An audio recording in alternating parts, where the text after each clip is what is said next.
Okay.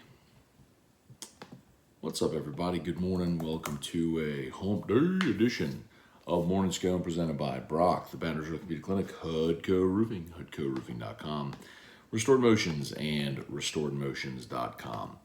Hope your Wednesday is off to a fantastic start. I know a lot of people are ending up maybe at home today with the kiddos due to this impending inclement weather across the area. So most importantly, everybody be safe today. There's tornado watches all over here today, and they're expecting terrible weather, and all the schools are closed, and so I think a lot of businesses are probably closed down today.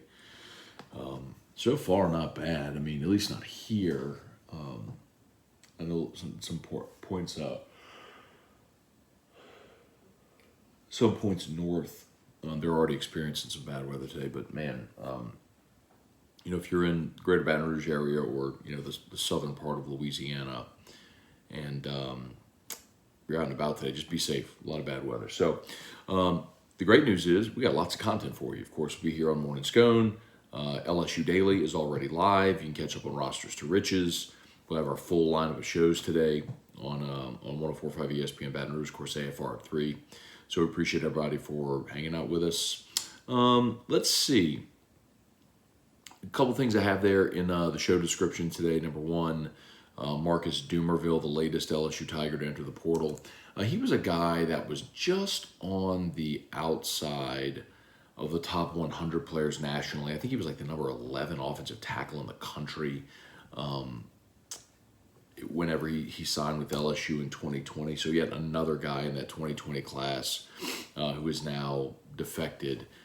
That class has just been gutted and ransacked. But Dumervil, I've been telling y'all for a while now that LSU was going to see a lot of those backup linemen leave, and that was going to be a key part of their recruiting approach in the portal this cycle. And so now you've already seen two offensive linemen hop into the portal there with Cam Wire and now with Marcus Dumervil, and I don't think that's going to be it.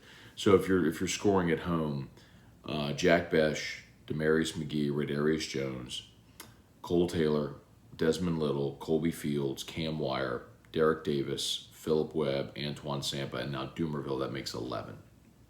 So 11 players that LSU has seen enter the portal, and they've put out 6 offers already. So Kyle Morlock is the tight end from Shorter University.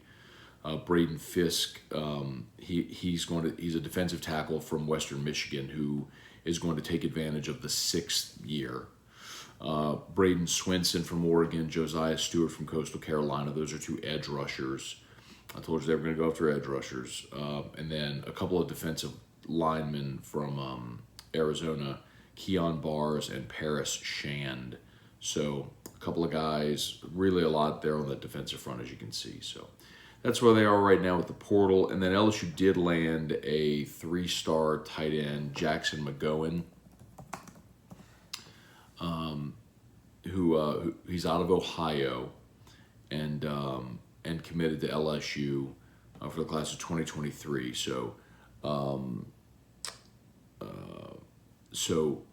LSU's already got Mac Markway out of the St. Louis area committed, and now Jackson McGowan, who's a tight end from Ohio, is committed as well. So that's fantastic news, as they, right now technically have 1 scholarship tight end on the roster with Mason Taylor. So next year, you're going to bring in Mac Markway, you're going to bring in Jackson McGowan, so that's 2 incoming freshmen, so that would be 3, but they want to add a veteran player out of the portal, and so that's why you've seen the offer to the tight end from Shorter University, Division II All-American, 2-time All-American, and we'll see if they can. Oh no! Santa Claus's belt came unstrapped out in our yard. Erica's got all these yard decorations now. There's like a little Rudolph, a Santa, Christmas tree, little snowman family, and the Santa's belt is come undone. It's flapping in the wind with all this bad weather. Okay, let's say some good mornings. One more thought on. So just like housekeeping. So Jackson McGowan, 3-star. He is 6'4", 232. They rate him as the 27th best tight end in the country. But again, I'll remind you, at a point, Mason Taylor was a 2-star. I think he finished as a 3-star, ended up having a pretty good year. So I trust Brian Kelly and Den Brock and these guys to know what they're looking for at that position in particular. So, okay. LSU basketball wins. Pelicans lose last night, so a ton to get to. Let's say some good mornings here. Truax, what's good, man? Brian Wynn, Kelly Gross, David Coslin, Patrick Bergglass. R.I.P. Coach Leach, what a legend. We'll miss him. And big win for Tiger B-ball last night. Yeah, man, we talked a lot about Mike Leach on the show yesterday. So definitely the remembrance is pouring in. Man, just 61, my goodness. Stephen Miller, good morning. Safe travels today after lunch. Thank you, man. Yeah, I'm actually going to, I mean, I normally do a morning scone, then I get Drew to school, then I go to work mostly, but Drew's off today. Obviously, I think all schools are closed today, so I'm gonna head on in. We're gonna record, Pixley and I are gonna record a new episode of Rosters to Riches today with Jay Johnson. So we're about 2 weeks ahead on our published episodes. So we've got like the next 2 in the can already. So we're dropped. So like the one that dropped yesterday with Jalen Cook, we recorded 2 weeks ago, if that makes sense. So we're going to record with Jay Johnson today, but it won't drop until like after the new year. Let's see. Ryan Amanda Guidry, Jason Horn, Mark Vitanovich, good morning. Bad weather today. Mark, if you need a roof, we can help you, man. Just let me know. Happy to help. Brent Roban, morning scone. Any updates on the injury on LSU basketball player? Hope he's okay.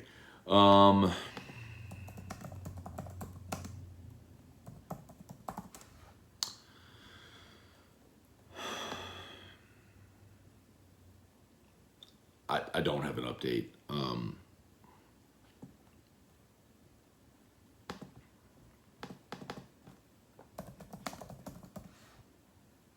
I'm checking Twitter for you real quick.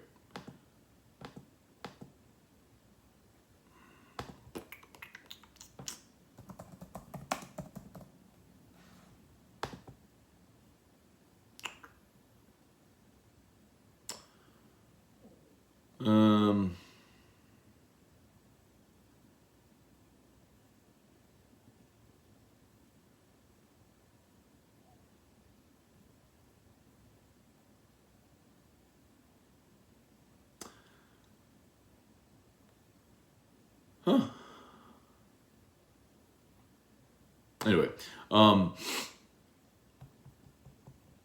and for whatever it's worth, y'all, the LSU basketball, just full disclosure, basketball game, started, I was looking for an update, started yesterday at 6, and I absolutely didn't even leave Guarantee till like 6:25, so I missed a chunk of the first half. Did listen to it on the way home and then watched much of the second half when I was at home, but I don't think there was going to be much interest in LSU's game against NC Central. But a nice job finishing. It was close for much of the first half. LSU pulled away late in the second half and then held off, or late in the first half and held off in the second half. And the Pelicans just never really were in it against the Jazz. Just not their night. Terrible shooting night for New Orleans. Let's see. Brad David, didn't you interview Leach years ago? So Brad, we talked about it yesterday in AFR. We kind of went down a rabbit hole searching for it. We did. It was in 2014, and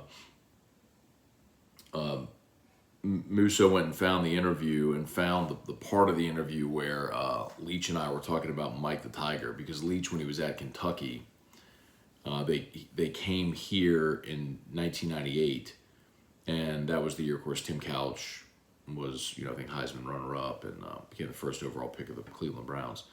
And Kentucky beat LSU on a last-second field goal. Maybe not last second, but it was a late field goal.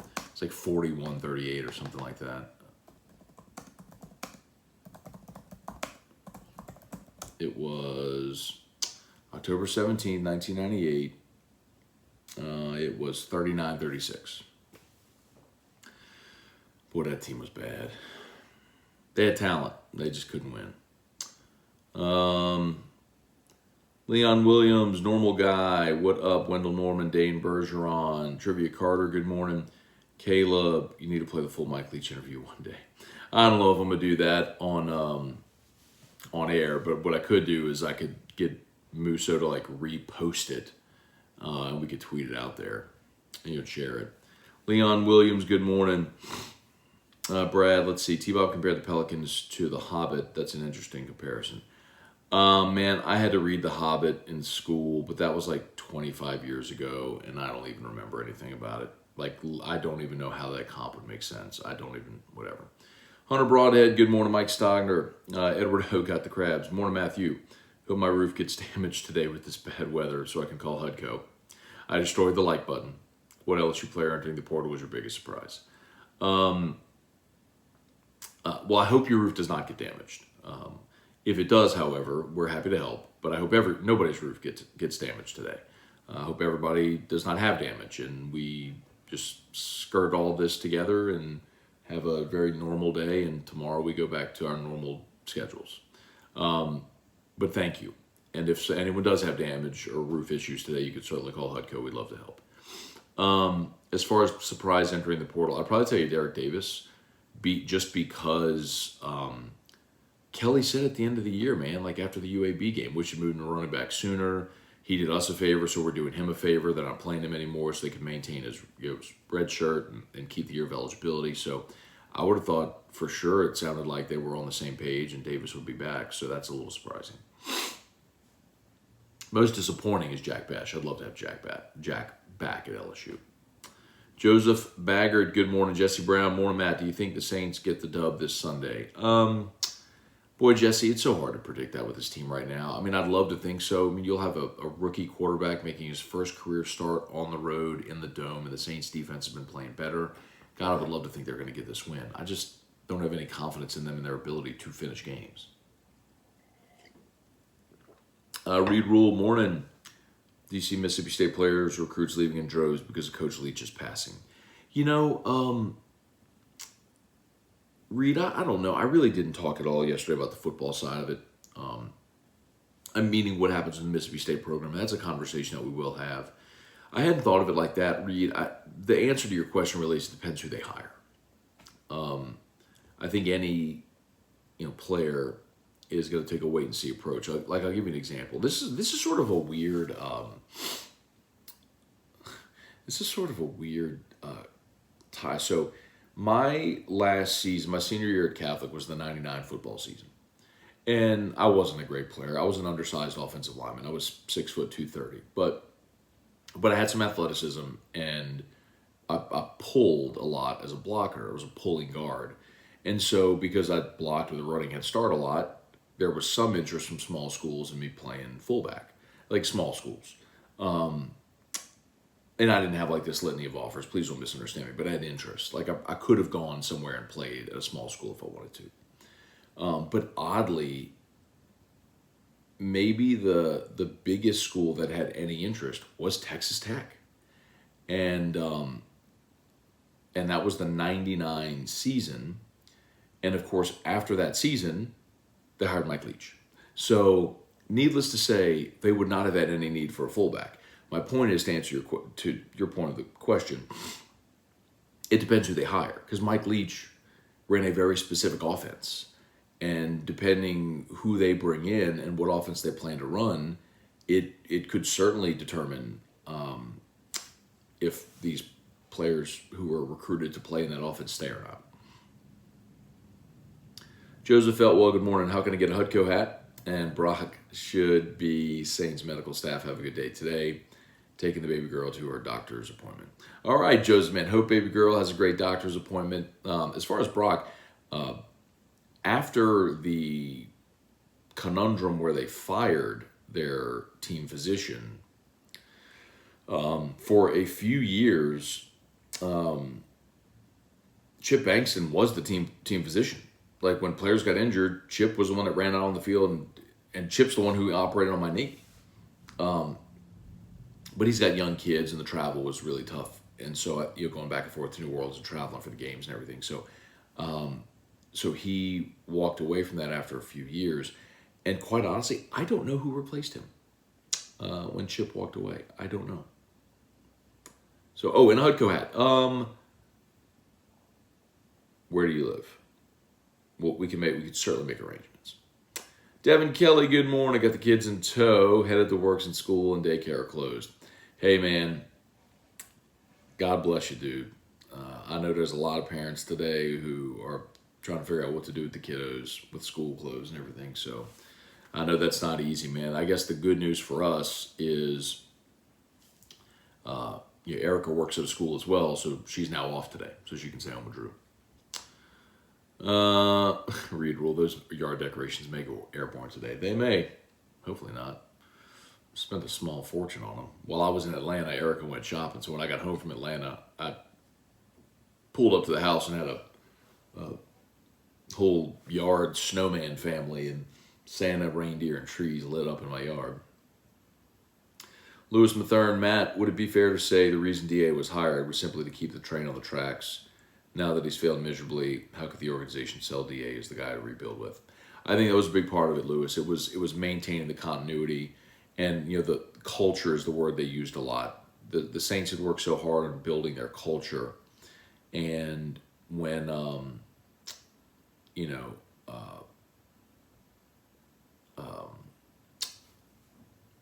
when Sean Payton left, I think they looked at that as a way to maintain continuity and culture. And you're right, it hasn't worked. Hey, Dad, good morning. Ron Ritchie, good morning from Vegas. All right. Stephen Miller, any word from the Pot of Rose from bowl practices? Daniel's recovering from injury status. Good question. No.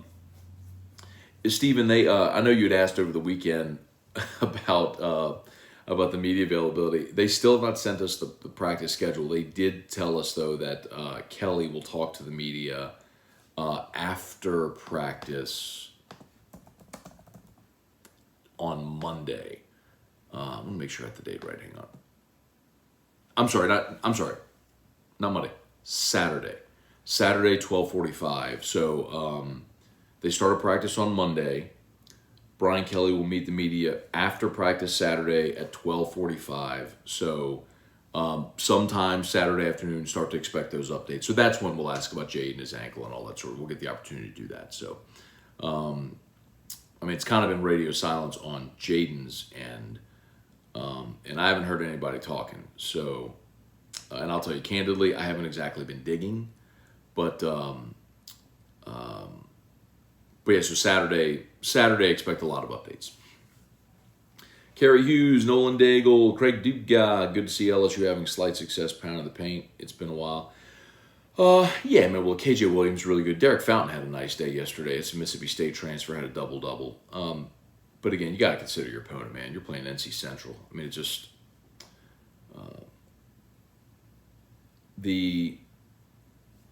I'm just warning you, man. Tigers are 9-1. That's great to see. But the meat grinder is coming when you start SEC play. So expect turbulence in the early part of conference play. Let's see. Ryan Amanda Guidry, thank you. Bubba Smith. All right, Chuck Sanchez. What's up, Chuck? Get it? Up, Chuck. As always, shout out to Brock, Yellow Baton Rouge Orthopedic Clinic. They're the best. You need an orthopedic, speaking of which, of course, where Chip Bankston is, did my knee surgery, and dozens of other incredible physicians. So if for whatever subspecialty you may need, Brock can help you out. Of course, Hudco Roofing, HudcoRoofing.com. Hopefully you don't, but if you do have roof damage today with all this weather or think you might, love to give you a free, no obligation roofing inspection. You can click the link right there pinned in the chat. And Restored Motions, RestoredMotions.com. You got pain, call Crystal Poche. Just book a session.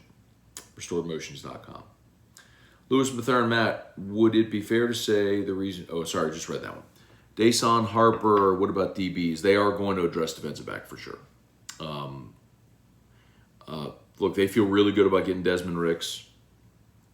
They're bringing in Denver Harris for a visit.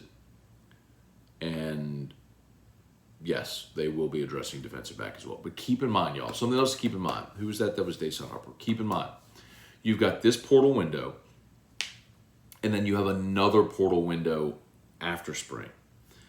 So I don't expect the roster to be set here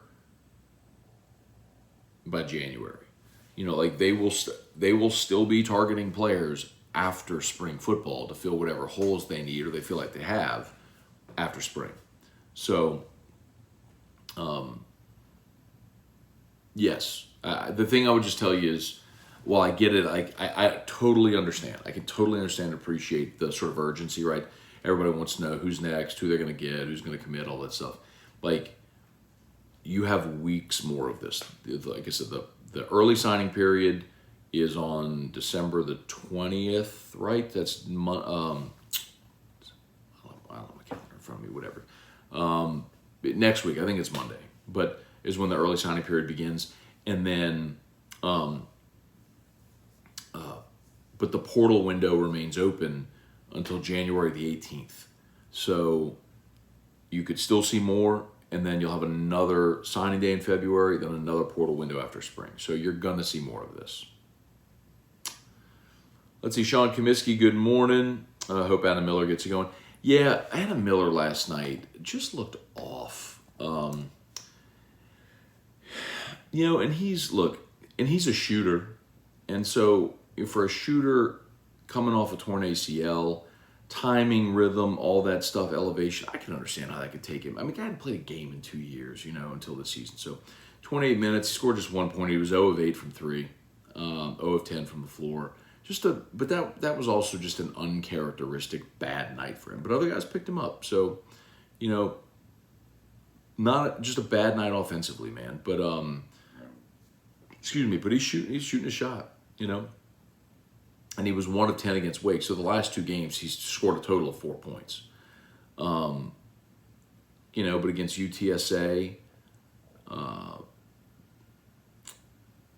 3 of 8. Against Wofford, he was 9 of 13, 70% from the floor. He's had to Akron, he was 9 of 15, 60% from the floor, 5 of 9 from 3. So, I mean, he's had good days. The last couple have been a little bit of a grind. Let's see. Tim Gotro, good morning. Sean Comiskey, any LSU baseball news of importance? They got the best player of the state of Texas committed yesterday or on Monday. Jay's rolling, man. He's rolling. Casey Smith, hey Matt, with the FUD around BNB and CZ, what happens to GMEX if BNB tanks? I'm not concerned, just curious how that works. I don't believe, Casey, that you're going to see Binance tank. I mean, you're in a bear market, but that is a mature blockchain when you're talking about the Binance Smart Chain. So I guess I understand the question. I just don't think that that's going to happen. I mean, I don't have a better answer other than there's no reason to believe that's going to happen.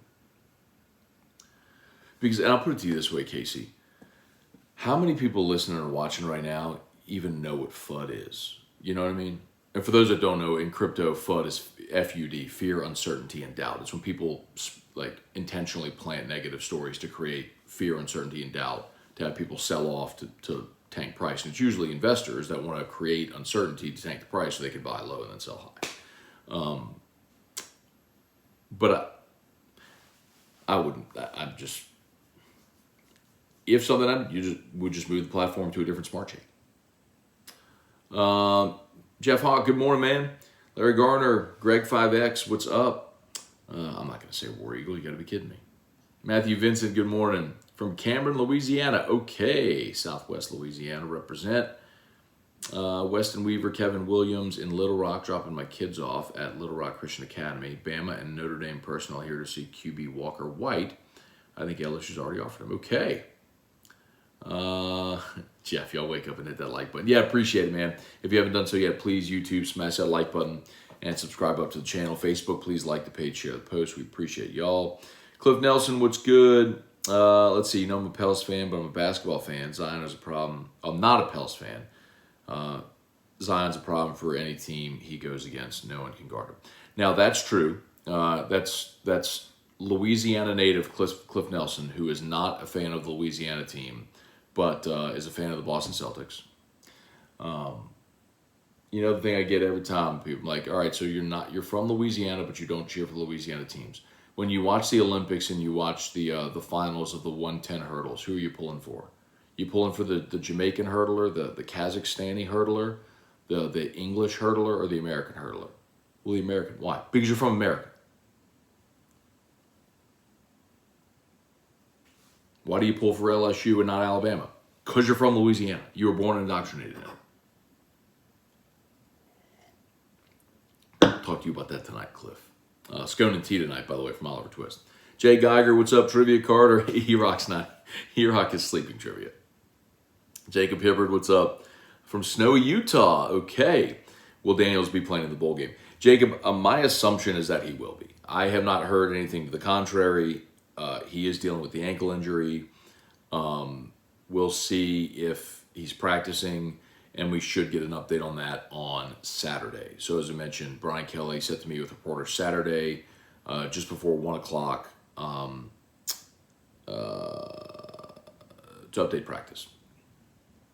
Jesse Brown, Matt, could you see a scenario where Payton stays in the booth one more season, then possibly look to come back after Allen, a second season, does not improve?